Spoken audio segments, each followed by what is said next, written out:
Our first response always with the first day of the Cultural Awareness Day is this: why am I doing this? It has nothing to do with medicine, and so for me it's that connection back to medicine. This is what it is. Yeah, well, as you can imagine, there's a spectrum of responses that we get to the Indigenous health curriculum from, some at one end who are totally on board and actually champions and sort of even, wanting to go beyond even what we're trying to teach them,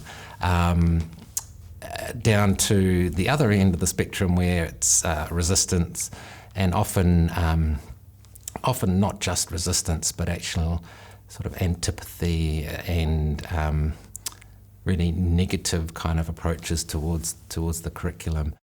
Indigenous health, by its very nature, is political, must be political, and by its very nature appears to be anti-white or anti-settler, and it's never.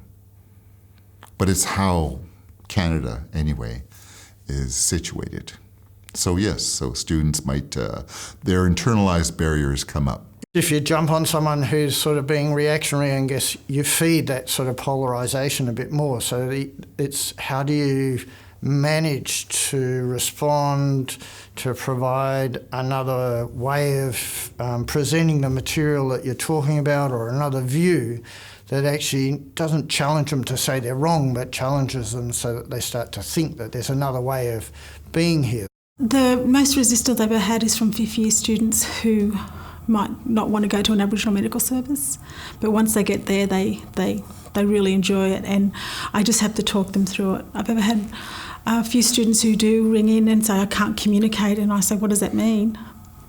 Because you can communicate, you're talking to me. Trying to keep people engaged over the training period, I would generally try to get those individuals to provide examples as well. Has there ever been a time when you felt discriminated against? Has there ever been an example where you felt overlooked or bullied? Has there ever been a time in your life where the government has been able to make policy that has affected you?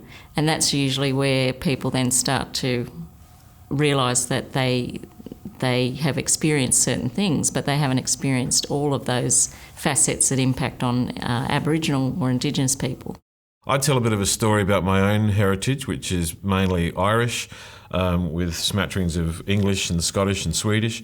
And I talk about, in the UK in 1761, there was an act passed by the nobility, the Enclosures Act, which was all about pushing people off country. So to try and build some stories like that around parallels is often gets people to shift their perspective. So they don't just see it as a black-white thing, they don't just see it as an Australian thing, but they see it as a global understanding of how power systems work and the impacts that those power systems have on communities.